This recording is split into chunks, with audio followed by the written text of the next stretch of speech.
الرحيم الحمد لله والصلاة والسلام على نبينا محمد وعلى آله وصحبه أجمعين أما بعد. Today is Monday and inshallah we'll continue our halaqah on the fiqh of purification from the book Umdat Ahkam by Imam al-Maqdisi rahimahullah ta'ala. Last week we covered a portion of a hadith and inshallah we'll cover the remaining today.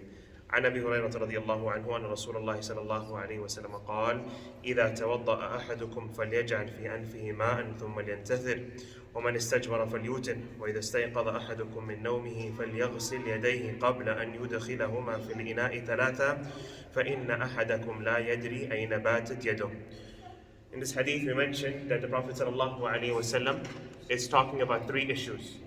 The first issue is cleaning your nose, and we talked about it, the way to clean your nose, the minimum requirement, and so on and so forth. Then the Prophet ﷺ talked about dry cleaning, and we talked in detail the conditions of dry cleaning. And then the Prophet ﷺ ended the hadith by mentioning this issue, which is the Prophet ﷺ said, when you wake up from sleep, you should not insert your hands in any vessel of water, any container of water, any bucket of water, before you wash your hands 3 times, because you do not know where your hand was when you were asleep.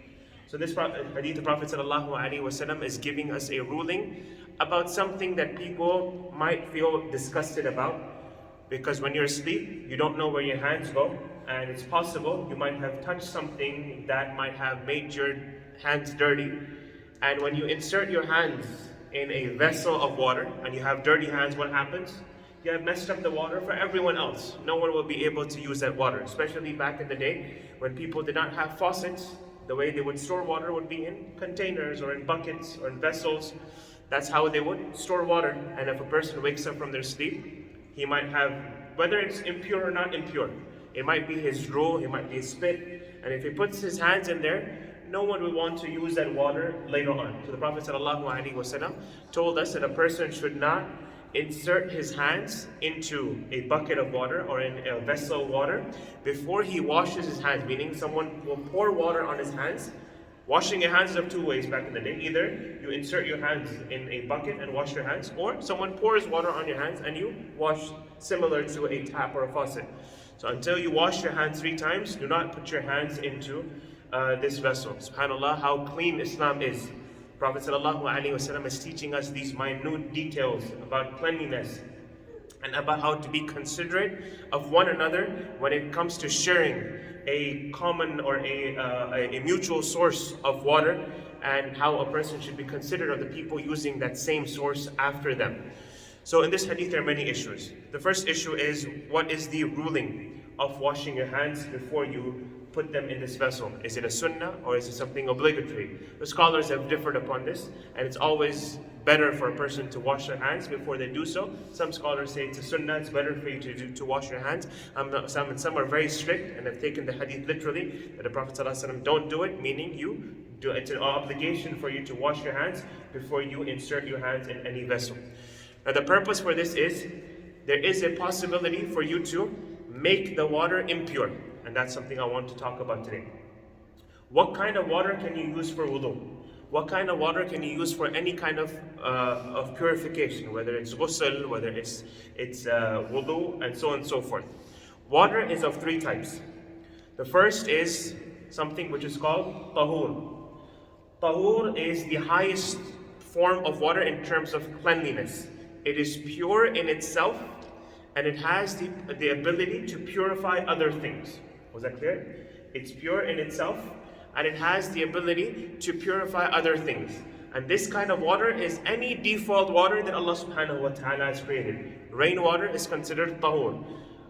Water that comes out of springs or wells or the ocean water, the sea, lakes, all of this is considered tahur. It is pure water. You can use it for ghusl, you can use it for washing yourself, you can use it for wudu, you can use it to purify your clothes from any kind of impurity. That is the first kind of water. The second type of water is something which is called tahir. Tahir is when something has mixed with the tahur water, the first type of water, but whatever was mixed was pure. So for example, you have a bucket of water, For example, you collected rainwater into this bucket. Now this water is considered tahur, pure in itself, and can purify other things. Then you inserted, let's say, you were trying to make some juice or some kind of drink for people. So you mixed in a little bit of Kool-Aid, and you mix it up and you stir it up. Now the water has changed its qualities.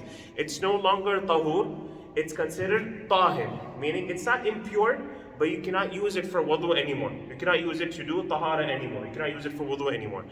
And what is the difference? When did it change? The water has three components or three properties. The first is its color, the second its taste, the third is its smell. If one of these three qualities have changed in the water with something that is pure, we consider that water to be tahir. Meaning if a person put maybe like a little bit of Kool-Aid in it and it did not change anything.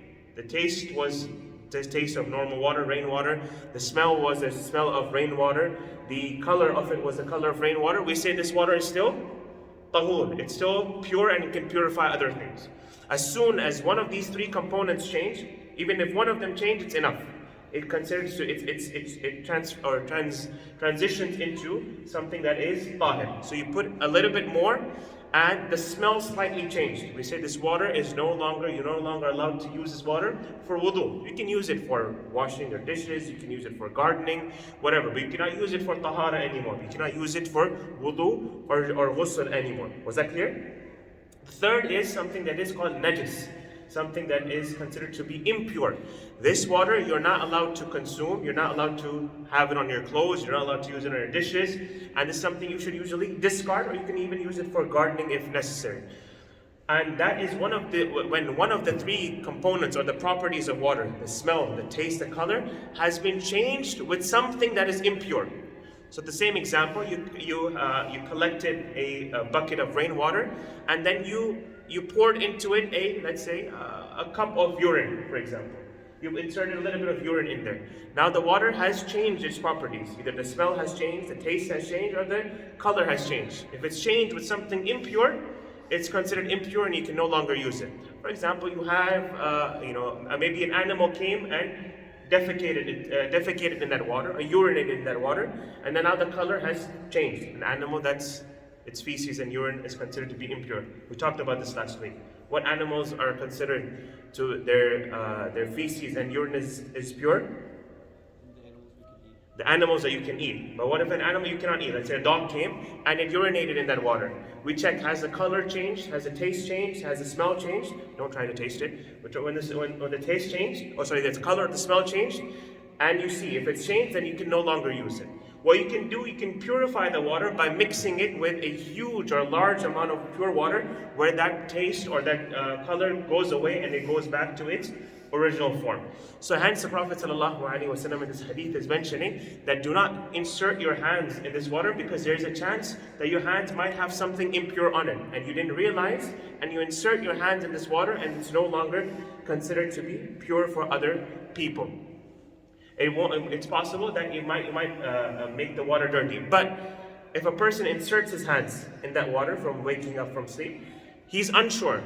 Does he have anything impure or not? Unless you're sure, the water will stay pure. Meaning, certainty is only removed by certainty. Meaning we don't kind of guess or assume that this water might be something impure or not. But just to be careful, just to be cautious, and also for hygienic purposes, to keep it clean for people to use it after you. The Prophet ﷺ in this hadith mentioned that a person should not insert his hands after waking up. Now, what if the Prophet ﷺ then mentioned the reason, and he said that because one of you does not know where he placed his hands when he was asleep. But what if someone said that I know where I placed my hands when I was asleep? He might have tied his hands somewhere, or he might have covered his hands with gloves. Does this hadith still apply to him? The scholars have said yes, because it is out of respect of the hadith and out of following the sunnah of the Prophet ﷺ, that even if you had your hands covered, to fulfill the sunnah of the Prophet ﷺ, to wash your hands the first thing when you wake up, because it is the Prophet ﷺ has told us to. One thing I forgot, one of the types of the tahir water, the second type of water, which is pure in itself but cannot purify anything else, is water that has been used in a purification process. So if you did wudu with some water, the remaining water, you cannot do wudu with that again. That water has already been used in purification, has been used to purify something, so it can no longer be reused to purify something else. Same with ghusl. If you take a ghusl from janaba, and the water remaining, if you were able to collect it, you can no longer use that water again to do tahara again, unless the tahara was a sunnah tahara, slightly complicated. There are two types of tahara. There's tahara which is to remove impurity. You use the restroom, then you did wudu. The wudu that you did removed the state of impurity that you were in, correct? Second type of tahara is you already had wudu, and it's a sunnah to renew your wudu. When you renewed your wudu, did you remove any state of impurity?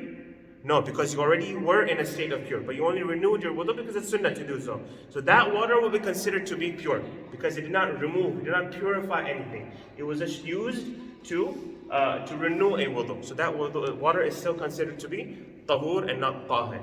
Was that clear? Slightly complicated, but hope it makes sense. So we ask Allah subhanahu wa ta'ala to purify our hearts just the way He has purified our bodies. And we ask Allah subhanahu wa ta'ala to bless us with knowledge that is beneficial. And we ask Allah subhanahu wa ta'ala to reunite us in the gardens of Jannah with the Prophet sallallahu alaihi wasallam and his companions and his family members just the way He gathered us in this beautiful masjid. Wa sallallahu wa sallam ala nabiyyina Muhammad wa ala alihi wa sahbihi ajma'in.